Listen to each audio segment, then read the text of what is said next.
Bienvenidas y bienvenidos a una emisión más de La Semana en 10, un espacio de la Barra Mexicana de Abogados dedicado a llevar al público en general las noticias jurídicas más relevantes de la semana. Esto en un contexto de contribuir a formar ciudadanía, proporcionando mejor información para la mejor toma de decisiones. Mi nombre es Luis Pereda y comenzamos.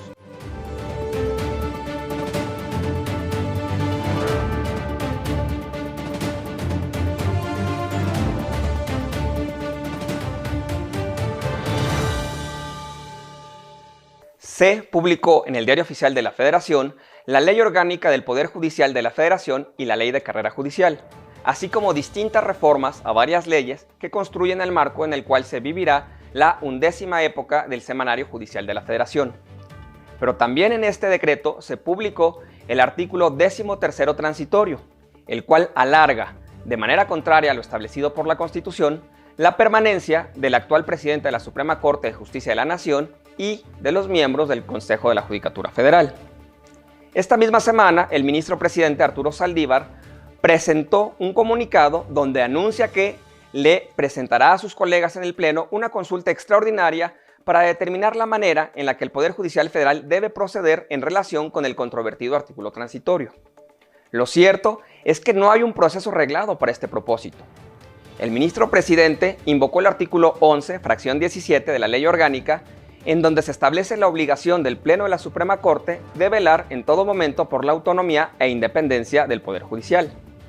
Esta facultad ha sido utilizada en el pasado, como por ejemplo en el expediente Varios 698/2000, cuando el ministro Genaro Góngora Pimentel presentó un problema en relación al IFECOM, el Instituto Federal de Especialistas de Concursos Mercantiles, y la obligación de este órgano del Poder Judicial de rendirle informes a la Cámara de Diputados. En esta ocasión, al no ser un proceso reglado, existen ciertas preguntas pertinentes. Los profesores Juan Jesús Garza Onofre y Javier Martín Reyes, de Jurídicas de la UNAM y del CIDE, respectivamente, identificaron por lo menos 5 preguntas básicas que aún no tienen respuesta. Las preguntas son: ¿cómo debe procesar la Corte esta consulta? Es decir, ¿será una sesión pública, una sesión secreta? ¿Se conocerán los argumentos o solo se conocerá el resultado de la votación? 2. ¿Debe participar el presidente Saldívar en la discusión de la consulta? ¿El presidente Saldívar puede votar en este tema o está impedido? Si fuese una acción de inconstitucionalidad, seguramente el presidente tendría que excusarse, pero al no ser un proceso reglado no hay ninguna norma que lo impida. 3. ¿Cuándo se debe de resolver? ¿Hasta que termine el actual periodo del presidente? ¿Antes de que la Corte salga de vacaciones? ¿Después de esto? 4. ¿Sobre qué debe pronunciarse la Corte? ¿Solo debe de conocer del alargamiento del mandato del presidente de la Suprema Corte o también de los miembros del Consejo de la Judicatura Federal? Y 5. ¿Cuántos votos se necesitarían en la resolución de la consulta? ¿6 votos es suficiente o se necesita alcanzar los 8 votos? Estas preguntas, insisto, no tienen respuesta, pero es indispensable dárselas de inmediato. Toda esta discusión se debe a que el Congreso de la Unión hizo mal su trabajo. La Suprema Corte de Justicia concluyó el análisis de la acción de inconstitucionalidad que presentó en 2016 la entonces PGR en contra de reformas al Código Civil del Estado de Tabasco en materia de gestación subrogada.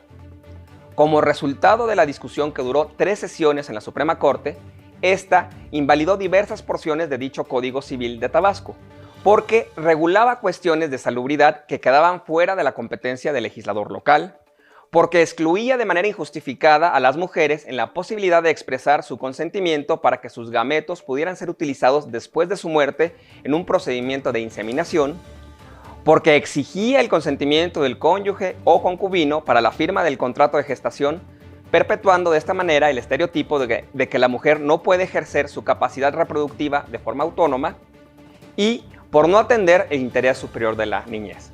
Finalmente, también este Código Civil de Tabasco discriminaba a las personas con base a su orientación sexual y su estado civil. La conclusión inmediata de la Corte, después de este análisis, es que urge que el Congreso de la Unión atienda esta tarea de manera urgente y prioritaria. Ojalá la nueva composición de la Cámara de Diputados tome cartas en el asunto. Después de las elecciones del domingo pasado, ha llegado el primer cambio al gabinete del presidente de la República. Arturo Herrera será ahora propuesto como gobernador del Banco de México y Rogelio Ramírez de la O será propuesto como titular de la Secretaría de Hacienda y Crédito Público. Ambos nombramientos tienen que pasar primero por la Cámara de Diputados, en el caso del secretario de Hacienda, y por la Cámara de Senadores, en el caso del gobernador del Banco de México. Veremos qué ocurre en el Congreso.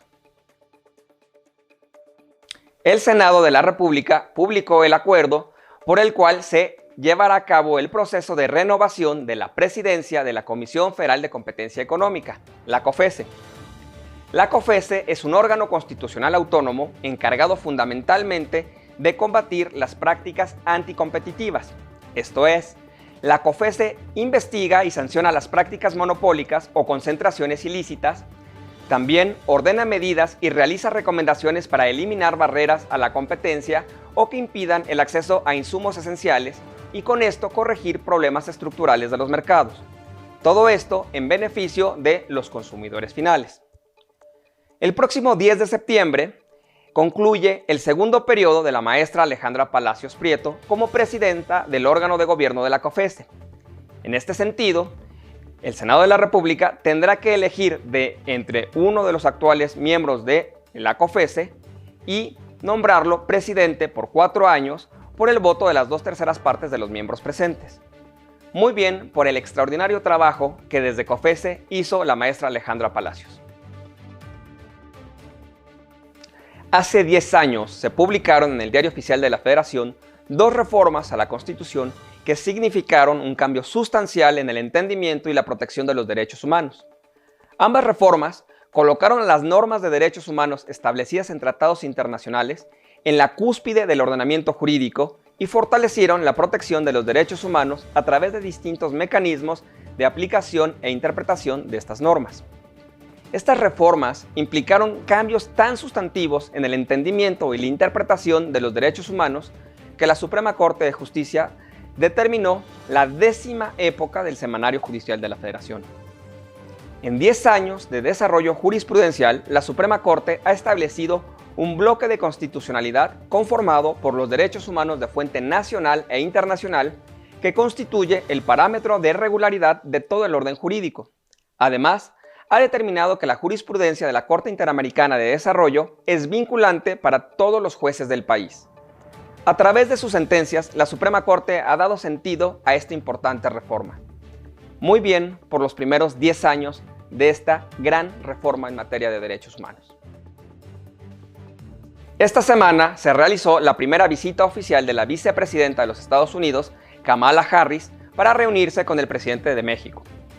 Como resultado de esta visita, se anunció que México y Estados Unidos firman un memorándum de entendimiento para la cooperación bilateral en migración estructural en Centroamérica.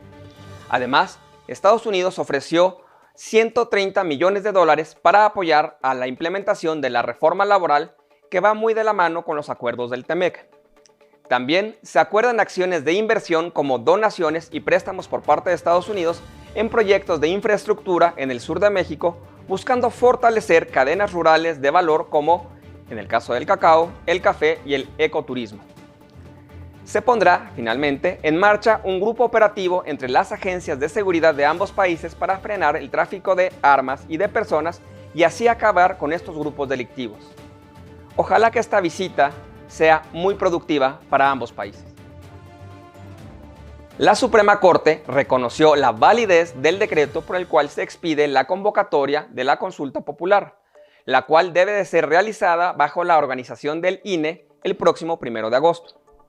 El INE impugnó a través de una controversia constitucional esta decisión de la consulta popular porque, argumentaba el INE, violaba su autonomía presupuestal, ya que se le establecían obligaciones como la organización de la consulta popular que requieren de presupuesto, pero no se le había otorgado un presupuesto adicional, de tal suerte que de esta manera se obligaba al INE a utilizar su presupuesto de una manera en la que el propio INE no había determinado.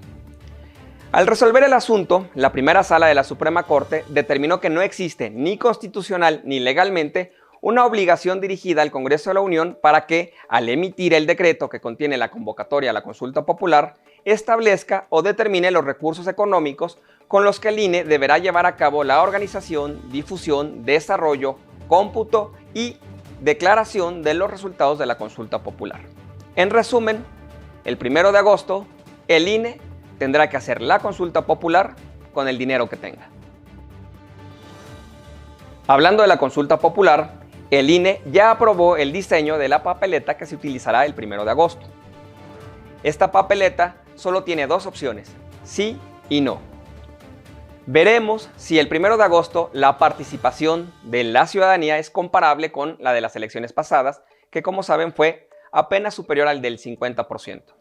Y también veremos si las casillas que se instalen para la consulta popular son en porcentaje comparables con la elección pasada, donde el 99.7% de las casillas fueron instaladas.